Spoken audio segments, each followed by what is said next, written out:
Size, यानी इसका size छोटा होता है, इसके लिए हमें बहुत ज़्यादा स्पेस की ज़रूरत नहीं होती और ये कम स्पेस में ये प्रोसेस हो जाती है। 60 ppm हार्डनेस इज प्रोड्यूस, इसका मतलब ये है कि पॉजिटिव इम्प्योरिटी तो इसके अंदर रिप्लेस हो गई है सोडियम के साथ, लेकिन नेगेटिव इम्प्योरिटी इसके अंदर अभी भी रह गई है, यानी जो सॉफ्ट वाटर हमको लास्ट में मिलेगा वो पूरी तरीके से अभी भी प्योर नहीं हुआ, कुछ हार्डनेस उसमें अभी भी बची हुई। नेक्स्ट है clean and rapid process. Clean का मतलब है कि इसमें स्लज का फॉर्मेशन नहीं होता, इसमें कोई अलग से कुछ भी इम्प्योरिटीज नहीं होती है, इसलिए हम इसको कह रहे हैं क्लीन, और रैपिड मतलब जल्दी हो जाने वाली प्रोसेस होती है। नेक्स्ट है नो स्लज फॉर्मेशन, और इसमें स्लज का फॉर्मेशन नहीं होता तो उसको डिस्पोज करने की हमें बार बार टेंशन नहीं होती। ठीक है, तो लिखा है less skill is needed. Less skill is needed क्यों बोला? क्योंकि इसमें हमें किसी भी केमिकल को नहीं डालना है, अगर अलग से हमें कोई केमिकल नहीं डाल सकता है, जब हम इसमें अलग से कोई केमिकल नहीं ले रहे तो हमें कोई कैलकुलेशन नहीं करनी पड़ती, तो हमें ऐसी कोई स्किल की इसमें ज़्यादा ज़रूरत नहीं होती, हमें सिर्फ एक बार सेटअप करने के बाद सिर्फ वाटर को इनलेट कराना है, ठीक है, और हमारा पानी साफ होता है। नेक्स्ट है इसके डिसएडवांटेज।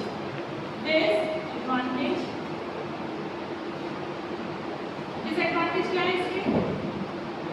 क्या क्या डिसएडवांटेज है? एडवांटेज हमने देख लिए थे।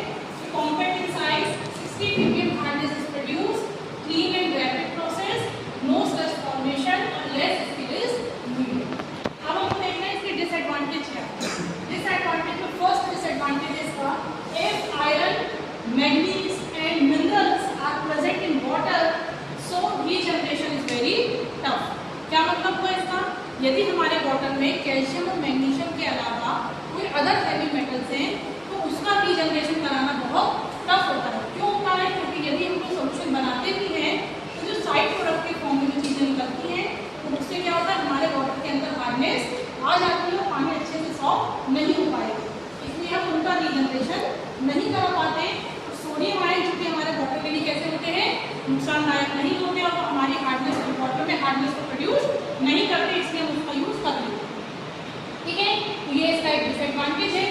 सेकंड है can not use hot water. यदि हम इसके अंदर हॉट वाटर डालेंगे, गर्म पानी का यूज हम इसके अंदर नहीं कर सकते, otherwise zeolite bed is out of order. गर्म पानी के कांटेक्ट में आने से जो बेड होता है वो खराब हो जाता है, फिर वो अपना काम नहीं करता। थर्ड है टर्बिडिटी इज प्रेजेंट। टर्बिडिटी क्या होता है?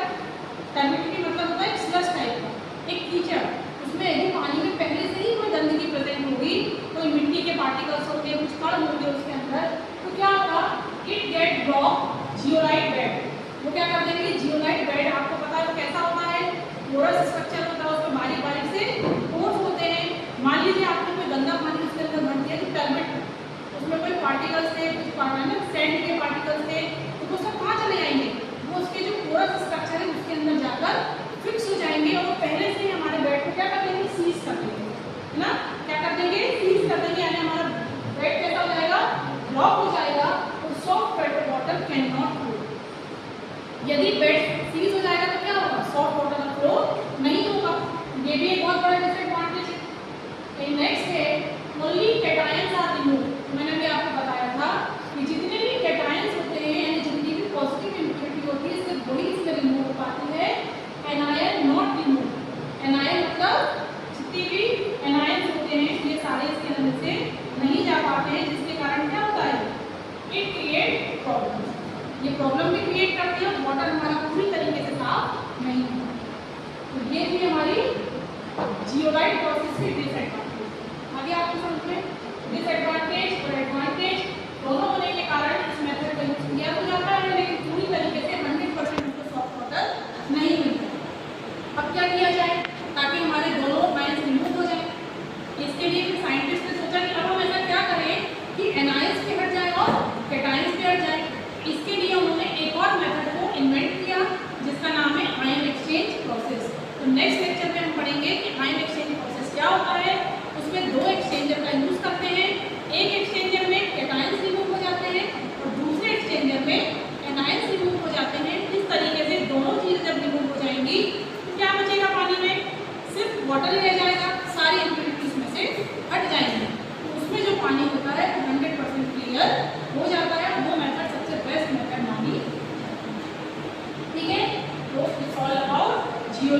मेथड, जिसको आप अच्छे से देख सकते हैं, पढ़